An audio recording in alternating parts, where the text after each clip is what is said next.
Tadi nerf gue seneng banget sih. Kenapa? Gak terlalu sulit gue untuk dapetin hero itu.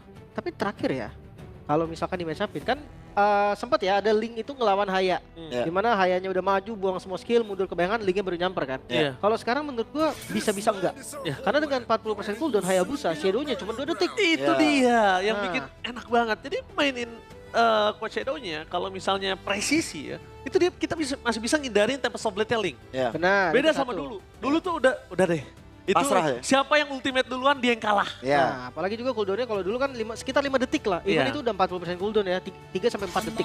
Jadi Link itu bisa bebas banget selama 3 sampai 4 detik tadi. Berarti kuncinya di early kalau kayak gitu dong, untuk gimana ngepres ke arah Hayabusanya, Benar. Dulu tuh minimin sampai itemnya. ada yang karena di counter ya. Gue Iya. lupa region mana. Tapi dia pakai temporal. Iya. Hayabusanya pakai temporal. Karena apa? Di mana kalau nggak salah. Karena ya kalau udah habis Quad Shadow ditempelin, ya udah nggak bisa apa-apa. Iya. Dengan temporal dia bisa Shadow lagi. Ya. Kabur lagi, tapi itu cashnya. Tapi ada problem yang cukup sulit di situ. Kalau misalnya lu main Hayabusa dengan cooldown seperti itu dan lu nggak aktif untuk mainin Quad Shadow untuk bantu haras mid lane, haras gold, haras CXP, rotasi cepat, lu menurut gue pribadi ya, menurut saya pribadi itu malah bikin worst team. Kenapa? Karena pertama nggak bantu tim menang laning dan Hayabusa memang nggak sekuat itu loh, nggak sekuat dulu. Iya. Berasa banget ya ketika dia di nerf kemarin tuh. Tapi ada satu hero nih yang udah ada nerfnya juga kemarin. Cuman tetap jadi masalah Lancelot. Asli Ya, sekarang setuju. orang main Lancelot jago-jago banget loh. Setuju? Parah.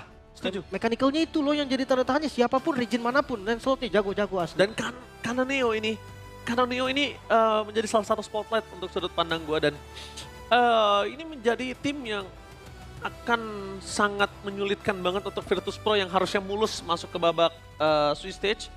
Tapi karena dia harus berhadapan dengan Guangzhou Gaming, ini di peringkat ya. Ya. Itu mungkin harus dipikir 2 kali. Dua-duanya player assassin. Nah, itu yang seru. Itu yang seru nanti bagaimana head to headnya antara kedua jungle. Sementara Yuzong ini lagi kuat-kuatnya juga nih untuk ngisi pos EXP lane. Chusin, Yuzong, Cloud. Ini Gua- dia udah nunjukin 2 striker ya bisa dibilang ya. Ya, ini mau tabrak. Bisa mereka mau main dan mereka tidak mau terlalu terburu-buru keluar ke arah jungle. Wise decision menuju ke arah Lunox. Ini Lunox juga kalau kita ngomongin all yang bisa bermain di gold lane dengan cukup versatile. Ini bisa jadi satu buah opsi tapi juga bahkan bisa menjadi sebuah hambatan untuk berada di posisi mid lane. Oke, sebenarnya kalau kita ngeliat bagaimana permainan dari Guangzhou kemarin ya, poros utamanya sebenarnya dari Xing-nya juga. Dia cukup bermain efektif. Itu yang bisa membuat dari all leluasa untuk main fighter gold lane, main Freya, main Sora. Kita masih belum melihat nantinya akan ada lapu-lapu mungkin yang bisa dihadirkan. Tapi memang benar-benar poros utama ya. Aku senang banget lihat Xing-nya. Oke, kata Mudi untuk caster yang udah sorakin dia kemarin, makasih ya. Makasih ya. Thank you ya. Ya, Katanya Modi ya. Modi benar. Sama-sama Modi. Sama-sama, CC kan. CC. Tapi untuk bandnya gue rasa memang faktor-faktor mesti diperhatikan juga sih. Let's say kayak lapu-lapu yang udah kena sedikit pengurangan gitu kan dari ultimate cooldown yang dilamain. Ya. Itu nerf yang menurut gue udah bikin lapu-lapu jadi Gak top bukan tier. opsi pertama. Ya setuju. Itu Gak udah top tier. jelas banget. Even lu mau pakai 40% cooldown ya, kayak Lutfi style lah kalau kita ngomong lapu-lapu di Indo kan Lutfi lah. Tetap nggak enak kecuali udah level 15. Iya. Masalahnya lapu kan mid game.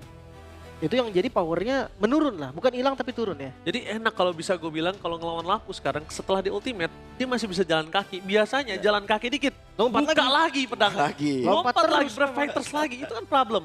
Ya. Cuma kalau ngomongin ke arah posisi Esmeralda yang di band dari tim LG, ini mereka juga cukup mengkhawatirkan untuk posisi arah EXP. Ya. Dan kedua posisi antara EXP dan Gold Lane ini masih bias gitu loh. Ya sih, masih Mereka flex sekarang banget memuji ya. saya di pertandingan sebelumnya Sisie gitu. Terus ada malunya. Jangan malu-malu. Jangan Aman aja. malu-malu, tenang aja. Chow plus Osuyo. Gua lumayan suka Suyo sih sekarang. Berarti Guangzhou match 2 dong kemarin. Kemarin, Iya, kenapa emang? match 2 ya berarti ya. Heeh. Dan ya balik lagi untuk Suyo. Gue suka sama Suyo sekarang karena di awal dia punya power. Dan untuk late game banget ya memang si powernya turun. Tapi nggak hilang loh. Ini Obvious. gue Mid. suka dari Poveus jujur. Tapi untuk arah Gold Lane gue lihat all lagi-lagi menggunakan Vector. Fighter Cici ya. First choice kali ini untuk Lim, RLG, Guangzhou Gaming. Gue Guangzhou tetap. Tetap Guangzhou, Guangzhou dan tetap. by draft. Ya, Ayo. by draft. Sama by drive juga sama. Gua by draft tetap Guangzhou, tapi gue pengen lihat sih all. Jujur gue terlalu ekspektasi gue tinggi kemarin sama all. tapi nggak sesuai dengan performance-nya. Oke, mungkin adaptasi dulu nggak sih, Ji? Mereka never know adaptasi sama makanya. tempat. Sekarang udah ya mungkin. Dan kalau sekarang belum, mungkin gue bisa bilang itu nggak bisa jadi alasan lagi. Itu Iya, dia. mereka udah nyobain kan di hari pertama. Oke, kali ini Guangzhou Gaming apakah akan mendapatkan kemenangan tanpa balas? Apa RLG yang mematahkan win streak mereka? So, F7 mana tepuk tangannya? Let's go to the land of town. Yes, menjadi partai pembuka kita di hari yang kedua wildcard. Berada dalam tren positif untuk Guangzhou, tapi ya ini dia ya. Kombinasi nanti dengan Mei bersama dengan Xing. Aku penasaran banget nanti dengan Tectonic Charge. Bisa nggak di follow up dengan sangat-sangat baik nantinya? Ini PR dari, gue bisa bilang dari RLG-nya ini dia bisa pegang early loh. Walaupun goldnya memang scaling ya. Ini tipikal gold yang farming dulu, di awal bakal kesiksa. Tapi dia harus kuat di turtle. Mereka bawa Suyo, mereka bawa Chow, pressure awalnya tuh pasti kuat banget. Jadi gimana caranya dari goldnya kasihlah dia space farming dari sisi lainnya. Ya. Wow, tapi nampaknya akan ada sedikit tabrakan tadi. Untung di disengage, karena kalau nggak disengage ini akan cukup berbahaya. Ngomongin ke arah Suyo, jangan sampai all termakan kali ini di arah top lane. Yes, cuman ya.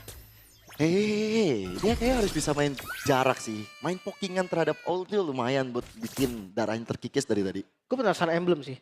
Kalau dia pakai emblem fighter, mungkin mid to lane-nya enak ya. Iya, Vector dia pakai Vector. Pakai fighter dia. Dia pakai Vector. Fighter, ada agility dan tenacity. Dia nggak pakai FOB ya. Kalau pakai FOB sebenarnya nanti lebih enak lagi. Cuma ya memang sih dia butuh defense pasti juga. Dan Regen-nya itu berarti ngandelin dari nanti di HS mungkin itu bakal lebih enak juga.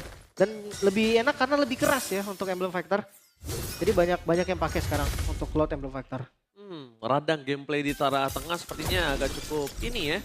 Dia bagus untuk nge-manage, gak terlalu agresif, gak terlalu pasif juga. Jadi kalau ngomongin kita di arah mid lane-nya tenang, tapi lihat di arah bottom lane sedikit ada pergangguan untuk perpasukan dari tim Guangzhou Gaming.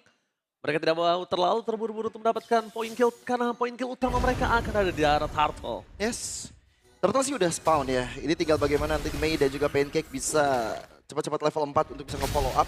Nanti dapat bottom lane. Modi yang bakal coba untuk di-press. Udah mau level 5 loh ini. Jadi di level 5 sih adu retri udah skip aja mending ya. Iya, Karena dia soul saver, retribution itu udah enak dari Turtle. bakal coba dipaksa di depan sana dengan ada Yusong masuk ke dalam, tapi masih coba ditutup dengan Pompeius. Meanwhile permasukan dari tim Guangzhou Gaming memaksa Tipat, tapi Hatal menutup ke arah belakang. The power of retribution gagal. Xing berhasil mendapatkan 1 poin dan double point. Didapatkan permasukan dari tim Guangzhou Gaming. Tectonic Charge yang on point. Ternyata belum menutup jalan permasukan dari tim Radiance Legends Gaming untuk pulang. Ya, free hit di area belakang itu yang membuat dari teman-teman Guangzhou itu bisa mendapatkan apa yang mereka mau. 2 poin kill langsung didapatkan bersama dengan adanya Turtle Lim. Wah itu jadi keuntungan yang dahsyat sekali sih. Apalagi ya kita ngomongin match up Suyo versus Lancelot. Oke, Lancelot juga retrinya lumayan enak kok. Tonros retribution juga sakit. Tapi Soul Saver akan menang menurut gua. Juga damage instan yang lebih fix daripada Tonros. Dari emblem ya tadi kita udah bahas untuk fighter tapi di remit. Order kening ke arah tengah. Tapi masih ada satu order brilliance. Pancake gagal untuk melakukan Way of Dragon. Xing juga masih ada double defensive dengan ada Purify yang dia miliki Gil. Yes. Kalau Purify masih belum ke-trigger sih masih aman ya. Harusnya untuk teman-teman dari Guangzhou juga. Tapi dari segi item sendiri nih. Dreadnought aku suka banget yang dipegang sama Modi. Modi, the Way of Dragon kali ini langsung dikeluarkan begitu saja all in di arah bottom lane. Dan 1 poin kill. All in karena Modi tanpa ada pertukaran sama sekali. Ini rotasinya kalah sih. Tapi untuk defensifnya masih aman. Karena mereka juga langsung nutup. Sayang aja masih under menit 5 ya. Jadi goldnya nggak maksimal dipegang sama Kano. Sementara untuk regroupnya juga bagus sih dari teman-teman Radiance Legends. Mereka tahu nih kayak targetnya ke arah bawah. Oke, mereka kuasain reverse tengah ke bawah. Dan gak komit di bawahnya, jadi gak show semua. Ya itu makanya Radang nih pas dia di mid malah bagus banget loh. Dia ngontrol game ini loh Lim. Harusnya Gak gitu. terlalu agresif tapi gak terlalu pasif. Itu yang mungkin dibutuhkan sama mid lane yang punya posisi utility seperti Zuxin. Senjata rahasia yang baru muncul ya di hari kedua. Tapi ya untuk turtle selanjutnya lagi-lagi power dari HHN menurut gue nih harus dimaksimalin sekarang. Gak bisa lagi kayak contoh di turtle sebelumnya mereka malah dapetin kerugian kan. Nah turtle ini udah gak boleh lagi. Pancake memberikan sedikit pressure di depan sana di Turtle yang kedua. Lakukan setup, duel trigger berjika crowd Tectonic Charge apakah menjadi counter tapi dapat di arah belakang sana langsung ada Hatta memberat tubuh. Pompeius menzoning out Pancake. Bakal coba di-cover dengan para pasukan dari tim HHN. Meanwhile langsung ada Pancake yang terjadi tanpa ada pertukaran sama sekali. Flicker for defensive dan Kening yang free hit tepangan Mei. The takedown sana diri 2-1 membuat termasuk dari tim Guangzhou Gaming bisa mendapatkan turtle tanpa ada kontes. Suyo akan terlalu jauh untuk bisa mendapatkan turtle mereka. Ya, walaupun tadi ada tectonic charge yang benar-benar on point dari Mei ya, saya nggak ada follow up damage, semuanya fokus terhadap adanya turtle. Tapi seenggaknya mereka dapetin beberapa poin kill lagi dari Guangzhou Gaming, dapetin 2 poin kill tambahan, walaupun Mei-nya harus tumbang. Tapi yuk, tetap ya, ini jatuhnya rugi kalau menurutku ya. Soalnya dengan mereka yang harusnya pegang temponya, mereka yang harus pegang kendalinya, jadinya hilang gitu. Sakit banget itu dia. Damage dari Owl ya. Seperempat darah terakhir Lim. Tadi sih kalau misalnya kita lihat Mei-nya punya tectonic charge sama Flicker itu kasusnya berbeda. Karena apa? Hehehe nggak pakai Purify. Hehehe pakai Flicker di sini.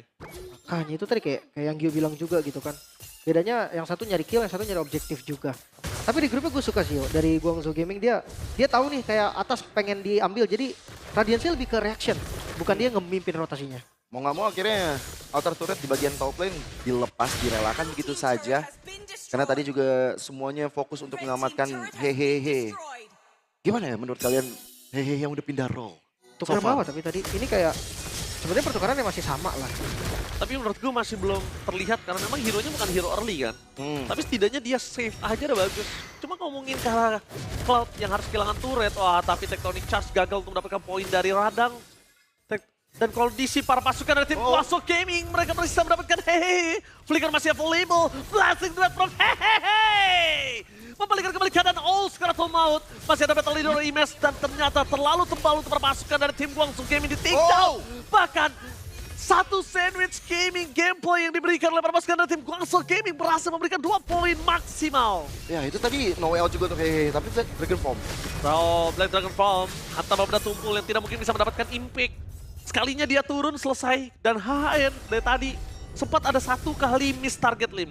Disitulah dia harus kehilangan landing pertamanya. Padahal landing pertama itu dibutuhkan oleh tim RLG. Dan jatuhnya ngebuang skill sih tadi. Betul. Apalagi Turtle udah mau muncul ya. Kayaknya memang dari tempo di early yang patah tadi gara-gara Guangzhou Gaming dapetin Turtle pertama sama 2 point kill di awal. Mereka nggak bisa naikin temponya nih. Mereka nggak bisa untuk tinggiin lagi nih.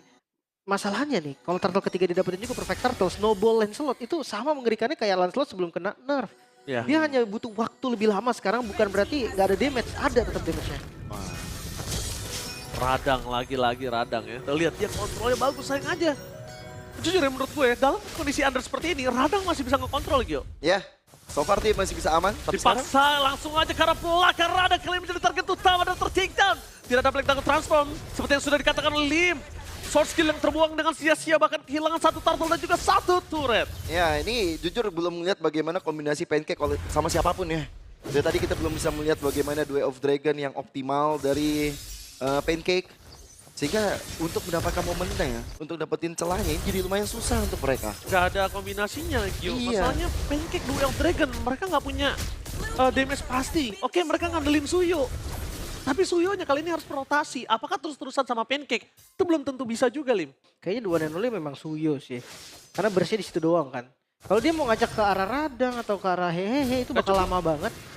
Sementara depannya juga ini counter setupnya banyak. Grok, nah itu dia Darkening lagi. Wah, Flicker for defensive kali ini dikeluarkan oleh para pasukan dari tim Radiance Legends Gaming. Wah, terlalu banyak source skill yang keluar di arah top lane. Tadi udah ada Flicker, udah. Tapi untuk sekarang ya, purple buff yang diinisiasi ini membuat dari Azrid makin kesulitan lagi untuk bisa farming. Oh, memaksa Radang, tapi kali ini Purify Gaming telah dikeluarkan oleh Olga. Masih terlalu sabar. Zodiac dari belakang, Mori mau tidak mau harus di-kick untuk bisa menyelamatkan sosok hehehe. Lumayan sayang sih tadi Duel of Dragon-nya kebuka. Dan sekarang temponya kembali turun 20 detik lagi menuju objektif selanjutnya. 4.500 gold. Dengan Cloud kayaknya sih sebenarnya memang tipikal farming yang gak buruk-buruk banget lah ya. Tapi ya tadi nih, sekarang prioritas goldnya akan bingung. Mereka mau kasih ke Suyo dulu atau ke Cloud dulu? Harusnya ke Cloud sih sekarang. Setuju. Ya, Karena waktunya ya. Udah waktunya benar, udah menit ke-9. Suyo-nya tinggal gimana caranya dia keep up aja. Tapi Sulit kayaknya untuk enggak. ngejar Regio. Kayaknya enggak ya, tetap ya masih untuk Azrid untuk sekarang. Tapi ya hehehe, tapi dikasih farming yang lain, dikasih lane yang lain. Sementara Lordnya sudah mulai hadir di lane of down. Perbedaan goldnya udah mulai sangat-sangat signifikan. Bakal coba dipaksa tim fight di depan sana. Tersangkut Pancake tanpa ada duel. Drag langsung blasting duet from Hehehe. Di arah belakang tidak ada damage yang bisa disampaikan. Bagaimana masukan dari tim Guangzhou Gaming membalikkan kembali keadaan yang mereka miliki dan tanya. Tersisa Modi saja yang menjadi korban. Meanwhile, Kananeo mencoba untuk mendapatkan satu point kill. Kananeo still survive. Dan satu point kill from Radang menjadi point kill yang setara. Walaupun semua kerugian tetap di tangan dari RLG. Ya, banget. Ruginya banget. Mereka kehilangan Lord, mereka kehilangan momentum, mereka nggak ada follow up. Dan mereka nggak ada jawaban. Ketika Kanoneo bisa melakukan puncture yang begitu impactful. Itu jadi kayak lumayan bertanya-tanya sih. Sekarang HN dia pengen kejar siapa sebenarnya. Karena tadi targetingnya bingung. Mereka coba cari bagian belakangnya nggak bisa kabur, memang cuma Modi. Dia spell dependent banget. Tapi kalau misalkan mereka commit ke Modi, apa kabar Apa Iya. kabar Kanoneo? Dia nggak bakal bisa di-stopin sama sekali. One by one situation di arah bottom lane. Membuat Kananeo kali ini juga sepertinya harus tahu dan sadar kalau fighter tersebut masih cukup sakit dan cukup compete untuk buy one dengan 5.000 gold difference yang mereka miliki. Ngomongin carefully defense di arah top lane masih ada. Jadi para pasukan dari tim RLG mereka tinggal gimana caranya nge-clear di wave lainnya. Dan jangan lupa Lim, ini harus benar-benar dibenerin laning mereka. Karena turret cuma satu di arah bottom lane yang sudah mereka dapatkan. Ya. Dan ya udah kepancing ya untuk volley defense-nya. Masih aman untuk sementara ini. Cuman untuk Radiant Legends Gaming ya, mereka benar-benar harus coba untuk nge-defense terlebih dahulu. Tapi hati-hati dengan sergapan Guangzhou yang bisa tiba-tiba dari Mei. Nah, ini ngomongin ke arah Pancake juga dia pusing 7 keliling. Purify target utamanya karena Lunox. Purify dan dia nendang ke arah sosok Lancelot. Chance kecil, ke arah Modi. Buang sword skill, ke arah Mei. Juga buang sword skill. Ini benar-benar untuk Chow ini dia nggak bermain sih di game pertama. Harusnya sebenarnya bisa ya. Dengan defensif aja. Jadi dia tahan kicknya, nggak usah dibuka. Jadi Lancelot itu juga nggak bakal berani bebas masuknya. Cuma ya memang jadinya nggak ada initiate. Oh, di arah top lane, one by one situation. Masih ada Order Brilliance. Langsung ditabrak dengan hantam of the Tumble Dark Knight. Kali ini dari belakang, tapi ternyata salah arah. Wow, Wah, salah arah. Black Dragon Transform. Yang harus jadi membuat para pasukan dari tim Guangzhou Gaming menjadi gelap. Ternyata semuanya menjadi cerah. kali ini Xing harus berterima kasih sama Mei. Ditambah sama Mei. Cie Mei. Tapi gue rasa kalau tadi emang dapat pun tuker sih. Iya. Yuzongnya akan tuker gitu. Jadi Iya. kayak menurut gue lumayan sayang. Seenggaknya sekarang mereka punya informasi Purify dari Xing udah buang. Itu lumayan banget nanti untuk membantu. Full damage. Gila. Kanoneo nggak pakai brute force dia. Gak pakai. Lucky Fearless bro. Lucky damage ya. Tapi ini yang membuat Kananeo dari tadi nggak terlalu masuk lebih dalam ya Lim ya. Ternyata kalkulasi yang dimiliki adalah oke, gue burst damage, gue instant kill. Tapi kalau untuk ngomongin gue harus main dengan pancar gue di depan gak bakal lama. Ya dia nggak bakal coba untuk poking ya. Jadi bonyokin depan tuh udah bukan jadi opsinya Kanoneo. Dia sekalinya masuk tuh harus make sure udah ada target yang nggak bisa kabur lagi. Masuk semua skillnya berarti 1 point kill. Tapi lihat cowoknya Pancake. Tapi Pancake masuk terlalu dalam. Hehe, di depan sana langsung. Dan tahu transform menuju ke arah backline. Menuju ke arah seorang action. Order pilihan sampai day 4 this time. The power of the Crimson dari Kananeo bakal menyelamatkan para pasukan dari tim Guangzhou Gaming. Tim fight bakal coba dibalikan kembali. Bermain dengan pancar. Tidak mau terlalu terburu-buru. Infernal Pursuit. Berhasil mendapatkan 2 point kill. Looking for 7 kill. Shuttle didapatkan. Looking for wipeout. Kananeo berhasil menutup para pasukan dari tim RLG dan ini bencana. Masih tidak ada jawaban dari Radiance untuk bisa memfollow up apa yang terjadi yang dilakukan oleh Guangzhou Gaming. Masuknya HN terlalu dalam. Masuknya Pancake juga ternyata nggak memberikan jawaban yang maksimal. Dan Guangzhou Gaming berhasil mendapatkan game pertama dengan flawless one-sided Israel.